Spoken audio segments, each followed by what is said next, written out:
Hi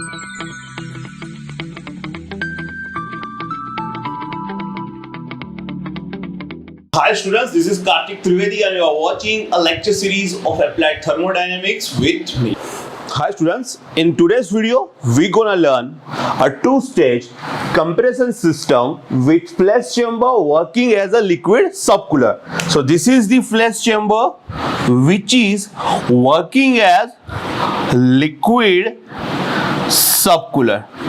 Okay, so in episode number 8 we have learned flash chamber working as flash intercooler. In episode number 9 we have learned a flash chamber working as flash gas removal, and now in today's video we will learn a flash chamber working as liquid subcooler. So episode number 8, 9 and 10, these are very important to learn the next video, which is a complete two-stage compression system where all these three components working together with the two-stage compression system. So without wasting our time, let us understand here the flash chamber working as liquid subcooler. Okay, so here you can see all this system. This is the evaporator, compressor 1, compressor 2, condenser. This is the liquid subcooler, and give your proper attention over here. This line is going through over here. Okay, so this line, you can see this line is inserted in this liquid refrigerant. So it is not going to be mixed with this, but it is inserted, so it is just going like this. Okay, so this line is inserted in this liquid refrigerant. Again, this line is inserted in this liquid refrigerant. Okay, so keep this in your mind. This is flash chamber working as liquid subcooler. Okay, now why we are doing a subcooling? Subcooler means it is a device which will do subcooling. Now what is subcooling that we know, and why we are going to do why we are doing this over here, that I am going to explain you later. First understand the whole mechanism. Okay, so here you can see that from 9 to 1 m1 mass of liquid refrigerant passing through evaporator. Okay, so here you can see that 9 to 1 m1 mass of liquid refrigerant passing through this evaporator. So you know that in evaporator, liquid refrigerant absorbs the latent heat and it will convert it into the vapor. So at point 1 it is vapor refrigerant. Okay, so it is on saturated vapor line, which you can see over here. And which heat absorbs? Latent heat absorbed, constant pressure, constant temperature heat absorption. So this 1 to 9 line is working at evaporator pressure. This line is working at intermediate pressure, and this is the condenser line. So this is working at condenser pressure, or you can say evaporator pressure or low pressure. This is intermediate pressure, this is condenser pressure or high pressure. Okay, so keep this thing in your mind. Now we are at here. After evaporation we are at here. Now it will pass through the compressor 1 where it pressurized. So what will happen? If it is pressurized, its pressure and temperature both are increased. So you know that at point 1 it is in vapor state, and if it is pressurized further, then what will happen? Then its temperature and pressure both increase. So we know that if point is already at a vapor line, if its temperature increase, then it will go to the which region? It will go to the superheated region. So at point 2 you are having the superheated region. Now you are at point 2. Now here you can see the liquid refrigerant over here. Okay, and there is also liquid refrigerant which is passing through this pipe.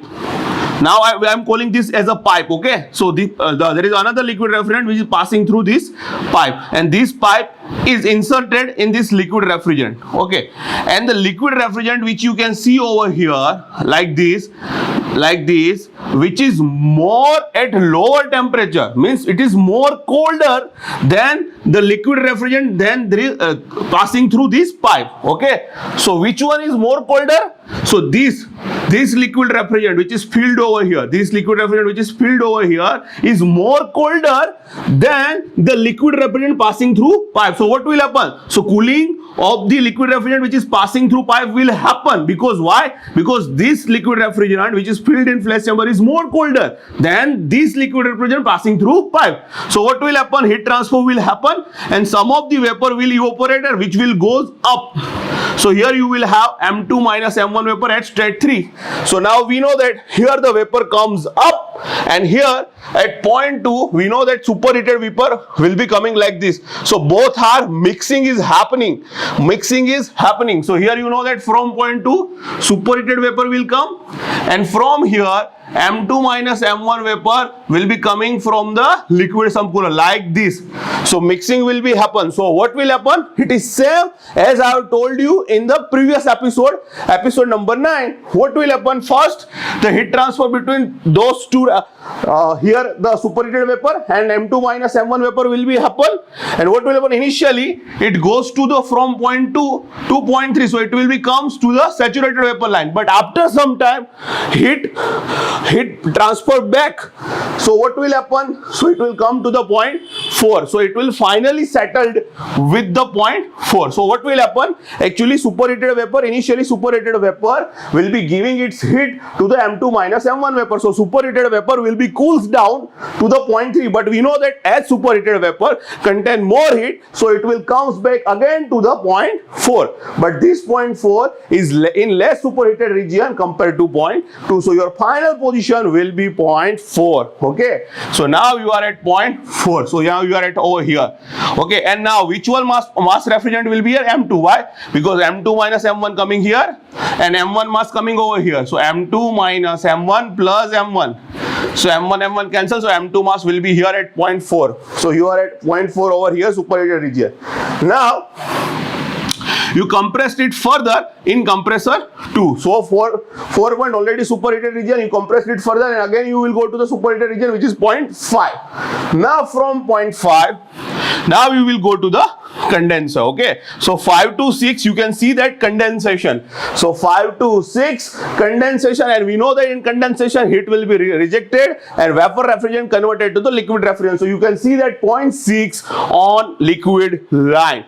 Now comes the main thing over here. Now what we will do? 8.6 we will have a liquid refrigerant. Okay, now what we will do? We will bypass out of this M2 mass of liquid refrigerant. What we will do? Only M1 mass of liquid refrigerant will go to the evaporator, and remaining M2 minus M1 liquid refrigerant will be bypassed, and it will filled over here in the flash chamber. So M2 minus M1 liquid refrigerant will be bypassed. But you know that if I want to bypass M2 minus M1 liquid refrigerant into this flash chamber, but flash chamber is working at an intermediate pressure. So first, because this condensation pressure is a high pressure, so 8.6 you are at high pressure, and if you want to go to the 0.7, that is intermediate pressure, first you have to reduce its pressure. So you know that from 6 to 7 there is one expansion valve which will reduce. Here the M2 minus M1 is going over here, so M2 minus M1 bypass liquid refrigerant pressure will be reduced over here from 6 to 7. So from 6 to 7. Why? Because this 0.6 you are at high pressure. If you want to enter to the flash chamber which is working at an intermediate pressure, first you have to reduce its pressure. So from 6 to 7 there is a one expansion valve over here. Okay, so what we gonna do? We gonna reduce its pressure by expansion valve. So you can see the expansion valve over here. So now M2 minus M1 liquid refrigerant will become over here. Now the question will comes in your mind, sir, why this liquid refrigerant is at more colder than this liquid refrigerant passing through pipe? Because here in expansion valve, because it is passing through expansion valve where its pressure is reduced, and when this pressure is reduced, its temperature is also going to reduce. That's why this liquid refrigerant which is filled in the flash chamber is more colder than the liquid refrigerant passing through this pipe.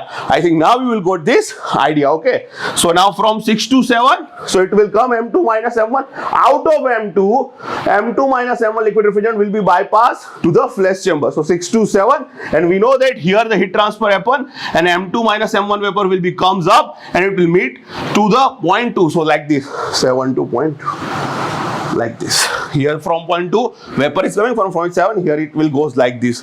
So this circuit is complete. Now what will happen to this M1 mass of liquid refrigerant which is passing through this pipe? So as I already told you, this liquid refrigerant which is filled in the subcooler is more colder than the liquid refrigerant passing through this pipe. So what will happen? So So means now what will happen? So the temperature of the liquid refrigerant which is passing through pipe will be reduced.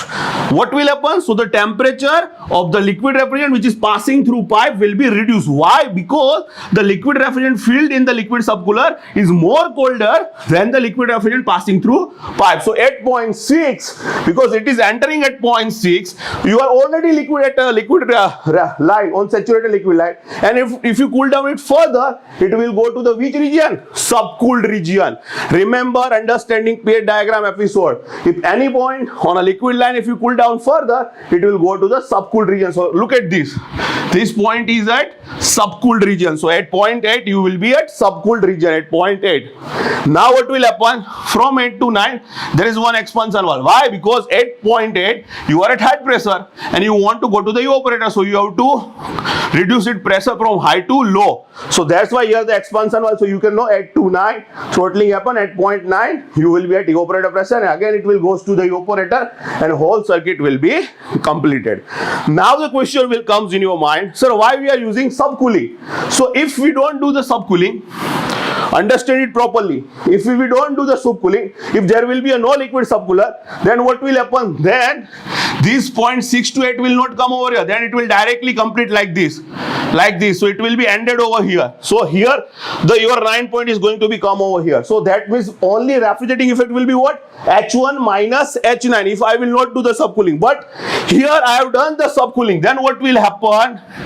Instead of this 6, 7, 9 complete over here, from 6 I have put this point by subcooling to 8 over here, and now your 9 point will here. So your refrigerant effect will be this much, H1 minus H9. So by doing subcooling, you are increasing the refrigerating effect, and that's how your COP will be improved. So that is the benefit of doing subcooling. Okay, so sometime in exam they will ask you why we do the subcooling. So this is your answer. Now let us find out the COP of this system. So we know that COP is equal to capacity upon power. Capacity is nothing, mass flow rate into refrigerating effect. So we know that refrigerating effect is happening in evaporator. So 9 to 1. So your refrigerating effect will be H1 minus H9 multiplied by mass flow rate which is passing through the refrigerant, which is M1, passing through the evaporator, which is M1. So M1 dot mass flow rate kg per second divided by power. So we know there are two compressor. So power will be what? Compression work multiplied by mass flow rate.